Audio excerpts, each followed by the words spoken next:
नमस्कार, फाइटर समाचार में आपका स्वागत है। पेश आज 9 जून सुबह 6 बजे राजस्थान की खास खबरें। रिश्वतखोरी के मामले में गिरफ्तार राजस्थान राज्य बीज निगम के निदेशक जुगल किशोर बिश्नोई और उनके भांजे स्वतंत्र कुमार सहित 6 आरोपियों को बीकानेर एसीबी ने कोर्ट में पेश कर 5 दिन के पुलिस रिमांड पर लिया है। एसीबी एएसपी आशीष शर्मा ने बताया कि आरोपियों से पूछताछ के दौरान बड़े खुलासे होने की उम्मीद है। कार्रवाई के दौरान स्वतंत्र को लुणकरनसर में बस तलाशी के दौरान 85 लाख रुपए नकद के साथ दबोचा गया था, जबकि निदेशक के घर सर्च में 1 करोड़ 59 लाख रुपए बरामद हुए थे। यह मोटी रकम मूंगफली बीज गोदाम पर हुई कार्रवाई को दबाने और नकली बीजों को गुजरात भेजने की अनुमति के बदले रिश्वत के रूप में ली गई थी। सूत्रों के अनुसार निदेशक के पास से करीब 30 करोड़ रुपए का संदिग्ध हिसाब किताब और ज्वेलरी भी मिली है। एसीबी अब पूरे गिरोह और वसूली नेटवर्क की गहनता से जांच कर रही है। पश्चिम एशिया में बढ़ते तनाव के बीच भारत ने ईरान में रह रहे भारतीय नागरिकों के लिए एक बार फिर से एडवाइजरी जारी कर दी है। इसमें भारतीय नागरिकों से ईरान की यात्रा से बचने का आग्रह किया गया है और वहां पहले से मौजूद लोगों को उपलब्ध परिवहन विकल्पों का उपयोग करके तुरंत देश छोड़ने को कहा गया है। ईरान में कार्यरत भारतीय दूतावास ने अपने एक्स पर एडवाइजरी जारी करते हुए लिखा, क्षेत्र में हुए हालिया घटनाक्रमों को देखते हुए दूतावास सभी भारतीय नागरिकों को ईरान की यात्रा से बचने की अपनी पूर्व सलाह दोहराता है और ईरान में मौजूद भारतीय नागरिकों को उपलब्ध परिवहन साधनों द्वारा देश छोड़ने की सलाह दी जाती है।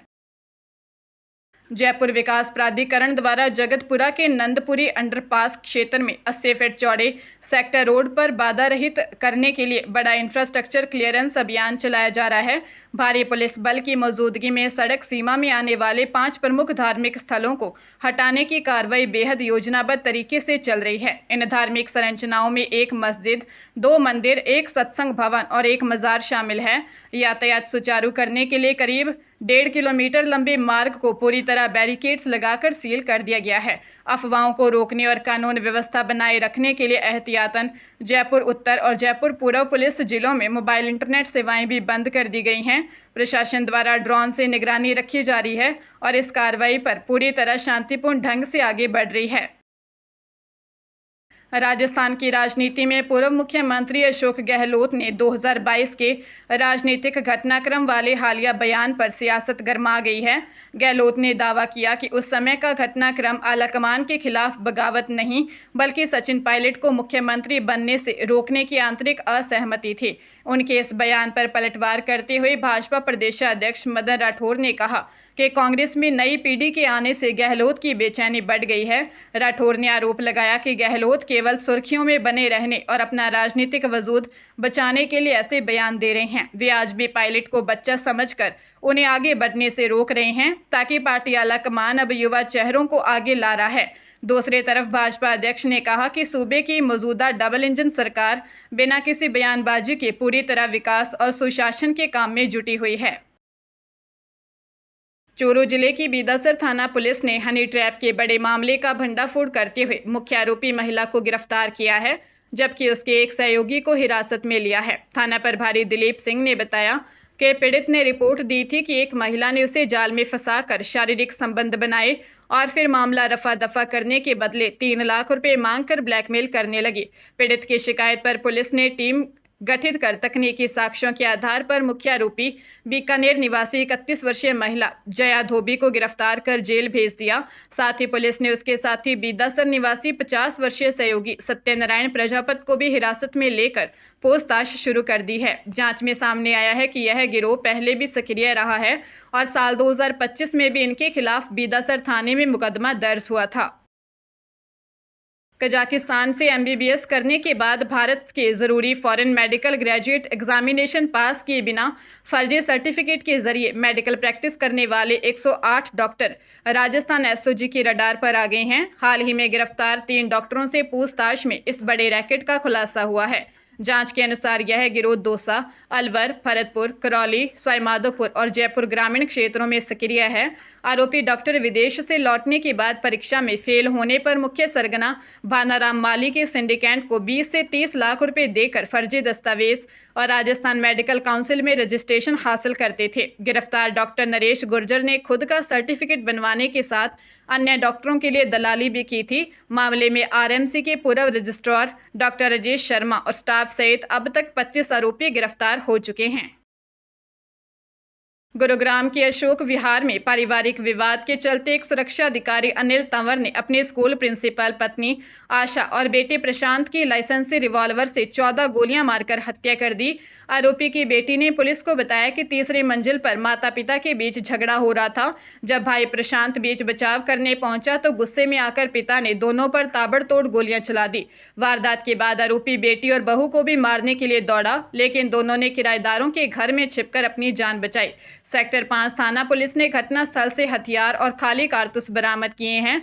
आरोपी अनिल को गिरफ्तार कर कोर्ट से 2 दिन के रिमांड पर लिया गया है। मूल रूप से भिवानी का यह परिवार पिछले 15 साल से गुरुग्राम में रह रहा था। सिरोही जिले के आबू रोड रीको थाना क्षेत्र में पुलिस ने मावल चौकी पर नाकाबंदी के दौरान एक ट्रैवल्स बस से करीब 4 करोड़ रुपए के सोने चांदी के गहने बरामद कर 3 लोगों को गिरफ्तार किया है। थानाधिकारी लक्ष्मण सिंह चंपावत ने बताया कि पालनपुर से आ रही पुणे जोधपुर बस की तलाशी लेने पर 3 सवारियों के बैग से कुल 2 किलो 8 ग्राम सोने और 800 ग्राम चांदी के जेवर मिले।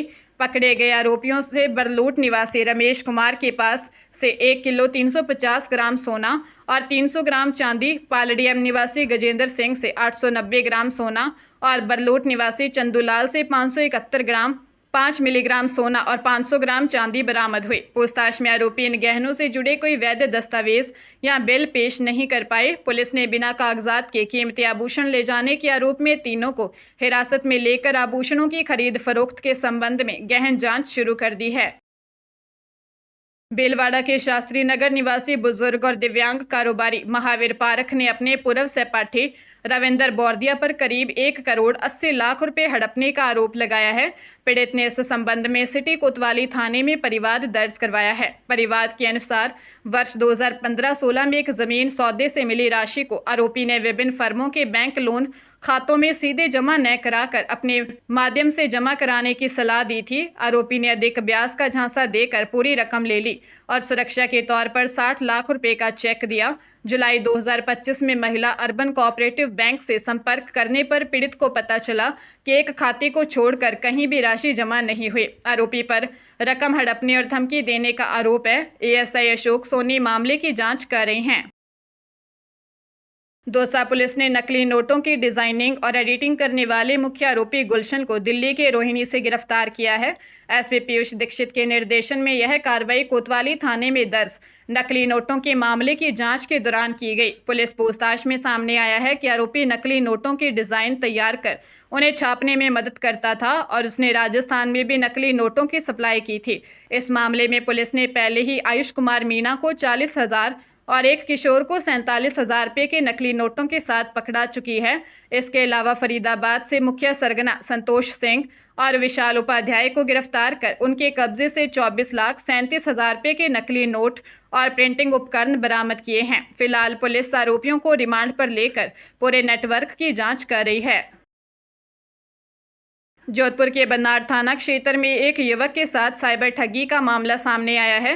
पुलिस के अनुसार खोखरिया गांव निवासी पीड़ित युवक ने रिपोर्ट दी थी कि शातिर साइबर ठगों ने धोखाधड़ी कर उसके बैंक खाते से 7,10,000 रुपये हड़प लिए। ठगी का एहसास होने पर पीड़ित ने सबसे पहले इसकी शिकायत जयपुर साइबर पुलिस में दर्ज करवाई थी, जहां मामले की गंभीरता को देखते हुए 0 FIR दर्ज की गई थी। अब जयपुर साइबर पुलिस ने यह मामला बन्नाड थाने में ट्रांसफर होने के बाद थानाधिकारी लेखराज सिहाग के नेतृत्व में पुलिस ने केस दर्ज कर जांच शुरू कर दी है। पुलिस बैंक खातों की डिटेल और तकनीकी साक्ष्यों के आधार पर ठगों के नेटवर्क का पता लगाने का प्रयास कर रही है।